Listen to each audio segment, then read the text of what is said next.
What's up YouTube community, Bernd here, welcome back to this week's video lesson.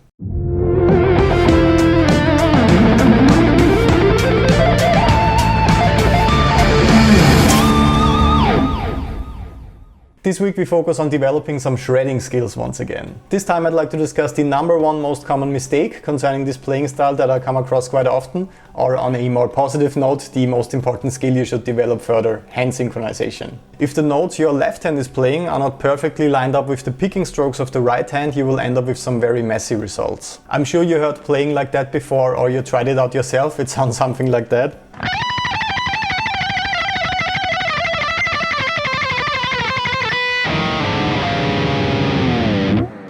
While that might sound cool or even impressive for an untrained ear, it definitely loses its charm when you compare it to the clean and super fluid technique of your favorite shred guitar players. For this week's practical example, I recorded a lick with very special focus on that connection between both of your hands. Let's listen to that one before we dive deeper.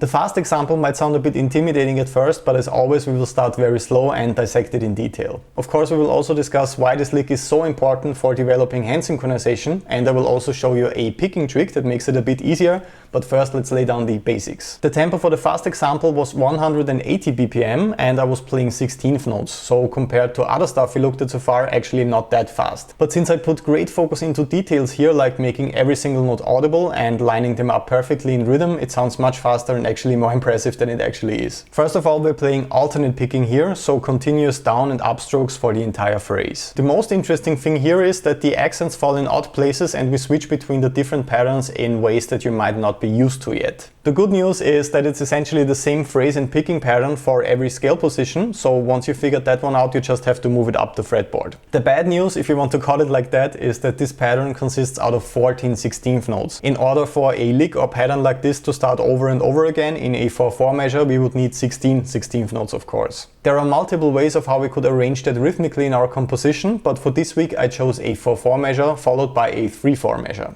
So if you take a close look at the transcription with me here real quick, you will see that the pattern starts over in the next position in the end of the 4/4 measure, so in a quite odd and challenging place. The pattern after that is exactly the same rhythmically, but since the accents are shifting, it can be tricky to perform at first. Of course, we could also arrange it in 7/8, that way the pattern would fill up every measure and the accents are not shifting, but this is exactly part of what we want to train here.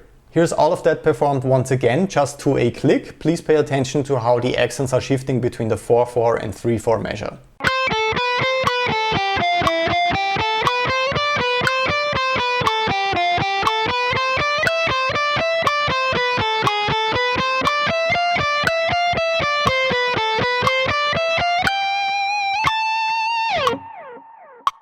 So when you start working on this lick, you also want to start very slow and also work to a metronome or to a click track. Every single minute of practicing this without any reference for your timing is pretty much wasted. As always, I uploaded a special practice backing track, the tabs and guitar profiles for this lesson on my Patreon page, patreon.com/Bernd.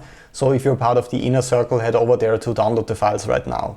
You could also just program a click track in Cubase or Pro Tools, just make sure that it's a 4/4 measure and a 3/4 measure constantly looped in this order. So let's slowly move towards the conclusion and discuss why this lick is so important and actually very different from everything we looked at so far when we talked about alternate picking. As you might know already, I really love working with patterns like this one, for example.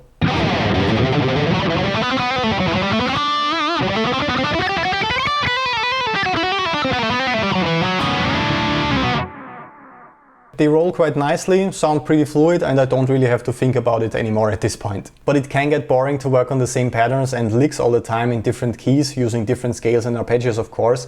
so I'm working on some more challenging examples right now. You can also further accent the music you're playing over that way. For example, when the drums are playing a very defined pattern in the song or a really cool fill, you can work with that way, and it sounds quite amazing when you actually pay attention to what's going on. So with a more musical and rhythmically interesting pattern like the one we're working on today, your hands really need to be synchronized or it won't work at all. Since you will easily hear any kind of mistake here, like missing a note for example, or messing up the string transitions, and you also have to pay very close attention to the rhythmic aspect of shredding, it's a perfect exercise for further developing hand synchronization. One more thing I'd like to show you today, as promised in the beginning, is the right kind of picking angle you need to master licks like this one. If you want to dive deeper into this topic, you should check out Troy Grady's work on his channel if you're not familiar with it already. He does a really great job analyzing all that kind of different picking madness in extreme detail, and I really love his videos. For this lick, our main alternate picking challenge is switching from an upstroke on the E string to a downstroke on the B string,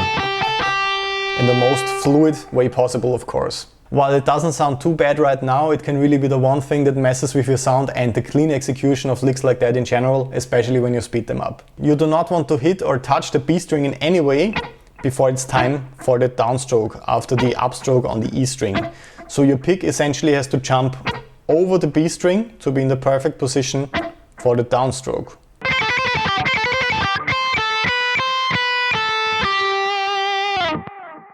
That's why the picking angle in the practical example might look a bit different this time. This kind of motion gets much easier with this picking angle, since my pick is less likely to get stuck between the B and E string. So let's compare those two angles real quick to give you a basic understanding of what's happening here. So this is the picking angle I chose for this example. As opposed to something like that, for example.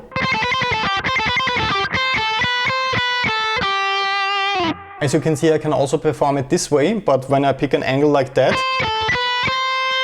the pick is traveling away from the guitar after the upstroke on the E string, and it is a good position for the downstroke on the B string.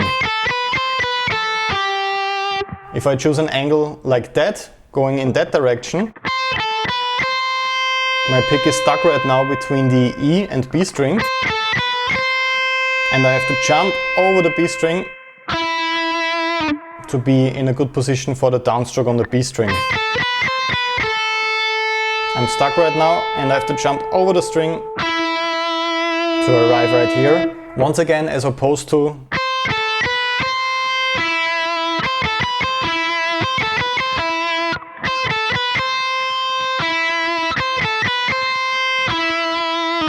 Of course, this is a bit over-exaggerated, but I'm sure you get the idea. I really can't stress that enough. That is a super important factor concerning your alternate picking, and some slight changes in your angle in the right positions can make a huge difference. So when you practice this lick, I want you to make sure that every single note is audible and well articulated, especially that first downstroke on the B string after that switch. We talk much more about developing a super fast and clean alternate picking technique in my online course 10 Steps to Modern Shredding. Right now that is enough basic information to get you started with this lick. The last information I want to share with you this week concerning this particular section is that I also hit a music theory twist in there, of course.